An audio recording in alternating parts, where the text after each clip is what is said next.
Welcome to the Claim Your Day podcast. Here, it's all about taking full advantage of the time we have today and becoming intentional with our actions so we each can have the impact we want. If you want to stop drifting through life and start directing your life, and you're open to a short podcast from someone who's working at the exact same thing, then welcome. You're in the right place, my friend. Hi, I'm your host, Nick Mazey. To respect your time and so you can claim your day, let's dive right in.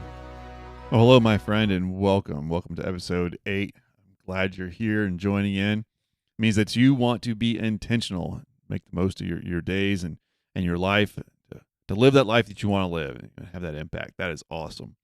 Yesterday we talked about, in the last episode, we talked about, making clear your priorities so that you can live by them and make progress. And today we're going to kind of continue on that theme a little bit. And one of the things I mentioned in that episode to help you with that is time blocking. So we're going to dive into that today. With that, I just want to ask you, have you ever felt like your to-do list is never ending? It's just this never-ending monster, and it just keeps having more and more stuff added to it, and you're constantly jumping from one task to the next, and you're trying to multitask everything, and it's just overwhelming and chaotic. If you're there, I feel you, and we've all been there some. I think if you're trying to do anything, you have any bit of a busy life, then there's a ton of that. So today we're talking about a simple tool that's going to help you with that. And I've already kind of given a little the spoiler. It's time blocking. It's blocking off chunks of time, because really a little bit of structure ends up going a long way, and it helps you to be productive. It helps you to be productive to get more stuff done, because you're kind of chunking it together with a little bit of structure, a little less multitasking. And what that does, and when you have that structure, it not only helps you to be more productive, but it helps you to feel more productive and in control. Because that's a mindset is a huge piece of it. And we'll get into mindset and stuff probably in a little bit of a different episode. But I love giving you guys suggestions and tips that are help you to be practical, to actually have that productivity, but also to feel that productivity. Because if we can accomplish both those, then we really can make some progress. And so what we're talking about is really, with time blocking, instead of like a random to-do list of just all these different things that you got to do, is actually chunking some of them together and having blocks of time for specific tasks.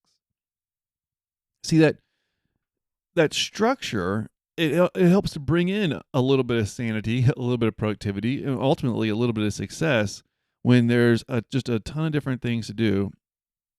When you have a little bit of structure, it's going to help you to make some of that progress. Now, the first part of kind of creating these time blocks really stems from the last episode, and that's identifying your priorities. So you identify what those most important tasks are, then it's easy for you to start to make these time blocks, and chunking and getting a little bit of structure to your day and your blocks when you're trying to get some things done. Now, you can refer back to the last episode when we did a little deeper dive into identifying priorities. But with those priorities, then you're going to create time blocks. Just scheduling specific blocks of time. Now, you can use a calendar. There are time blocking apps out there. I just use a calendar on my phone or on my computer for what I'm doing. And obviously, you're not going to be able to, or I shouldn't say you're not. Most of us can't just block large chunks of time through our day to do what we feel like doing. So sometimes it is really in those smaller chunks. And as I mentioned in the last episode, I like using a countdown timer on my watch. That's, hey, I'm just going to focus on this thing for a allotted amount of time. And not only does it help me to protect that time by having that countdown timer, it helps me to say no actually to other people, but it also helps me to say no mentally by focusing on what I'm supposed to be doing for that next allotted amount of time. It is a huge benefit for me to have a countdown timer that I know I'm going to knock out this task or these specific groups of tasks for this specific amount of time. Now, a big part of having these time chunks or blocks that you're doing when you're chunking your things together is try to schedule breaks and a little bit of buffer time. I know this kind of sounds counterproductive when, hey, you're trying to be productive, you're trying to get the things done. You need to knock out all these things just for your sanity and your progress. And now you want to schedule breaks. Breaks are huge for your mental capabilities, so you can stay and maintain your productivity. So having a little bit of that buffer time is helpful. Now, again, for the buffer time, I use a countdown timer on my watch. It helps me to give myself permission to have that break, so I don't have that guilt of not being productive during that time. And as well as I'm certain of this, and I know it very well, that having that official mental break is going to help me to step right back into that next chunk of time and that next group of activities and to-do lists that I need to get done. It's going to help me to be way more effective than if I just try to continue to push through with no breaks at all. Now, your time chunk, your breaks or your time blocks, they're probably going to look different than mine, but just some of the general ones that can be productive. If you have like deep work you got to do, like for real, true focused, uninterrupted work, that might be a time block. Having meetings, trying to chunk some meetings together, that can be a way for you to maintain these time blocks that you can just knock out your meetings and then be able to move on to other things.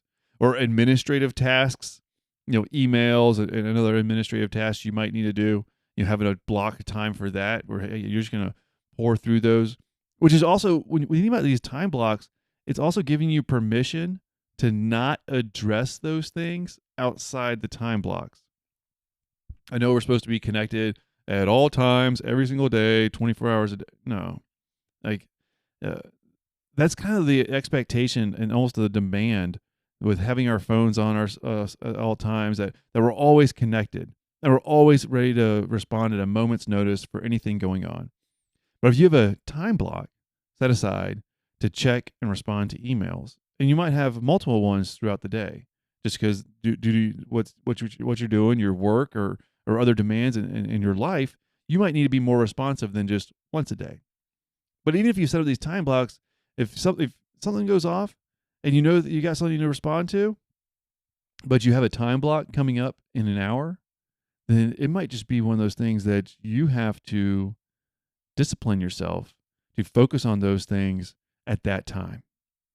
Now, this is up to you in your life. I'm not telling you what to do, but it will help with increasing your productivity, your focus, your effectiveness if you chunk together those tasks in a time block. A different time block could be, a creative time block. This is where you're going to be brainstorming and working on creative work. And, even setting that countdown timer where you're just giving yourself permission to not think about other things while you're in this creative time block can help you to be more creative because you have that permission. You're not thinking, oh, I should really be doing this or that.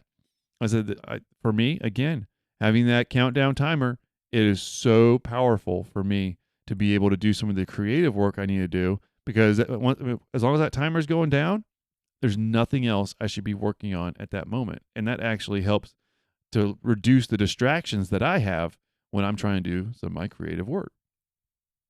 Personal time blocks for self-care, exercise, all these good things you need to do to care for yourself mentally and physically.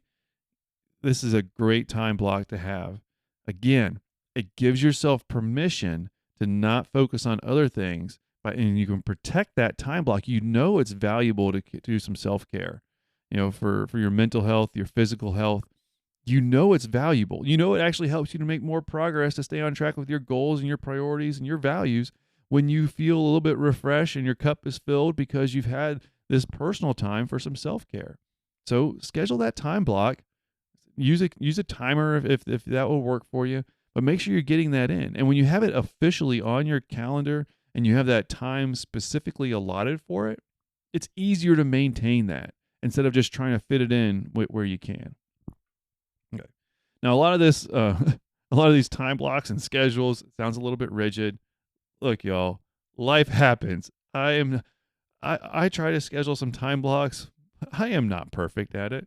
This podcast is all about things that I know work and that I'm trying to implement in my life that I've seen benefits of, but I'm not perfect at it. So be flexible. Life happens. Give yourself some grace if you get off track with these time blocks, and just be prepared to adjust them as needed. And don't be afraid to rearrange them, reschedule them. But at the same time, if you're creating a time block and you're trying to block off this time to do something important, own it. It is important. And with that, so we'll talk about saying no, in another episode. But you're gonna have to say no when people try to invade your time blocks. You have your values, your priorities. We've talked about those in previous episodes. You have your values, you have your priorities. You know what's most important for you and your life. Now, if you're just joining in and you haven't gone to those episodes, go back, and check out those episodes. But at the same time, maybe you did listen to them, maybe you worked through them. It might be just time to take a moment right now and to think about your values and your priorities, what's most important to you. And then you're creating these time blocks for these things that honor those values and priorities. And so when someone's coming in and saying, hey, I need you to do this, remember what's most important to you. And maybe it is aligned with your values and priorities and you need to adjust right then. But also sometimes you gotta stay kind of a little bit protective of your time so that you can live according to your values and your priorities. Also, I want to encourage you, as with all things, regularly review it. If you set your time blocks on a repeating basis and it goes out months and months, well, maybe at that calendar, it's time to review your time blocks and make sure that they are being effective with what you want. So that way you can adjust your schedule based on how your priorities might change and the demands for you might change. Make sure you adjust accordingly as well. Look, it's going to take some time to get used to using time blocks. It really has for me. I have a ways to go. I'm not going to claim that I'm perfect in this, but the more specific of a time block I create, the more helpful it is for me. And it's one of these things that when I have my time block, for whatever reason, it's not effective unless I set my countdown timer on my watch. I don't know why. Maybe you're just going to be better at it than I am. But unless I have that countdown timer going on my watch, for whatever reason, it seems like the time blocking just doesn't work well for me. But as soon as I engage that timer, and it coincides with that time block.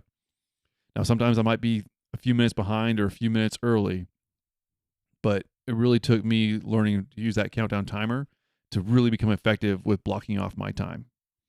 Look, you have the power to structure your day and to claim your time, to claim your day. You can. It's not going to go perfect. It's not always going to go according to plan, but you can make some progress to be more effective and more efficient and to really be able to stay on track with most important to you. And time blocking can really be a powerful tool to do all those things and to really, and frankly, add a little bit of sanity, a little bit of structure, a little bit of control so that you can focus on what's most important to you and use time blocks for that. It really can help you to get a little bit more done in less time because you'll be more effective and more efficient. It can help you to improve that focus because you're focusing on a group of tasks, for that time block, during that time.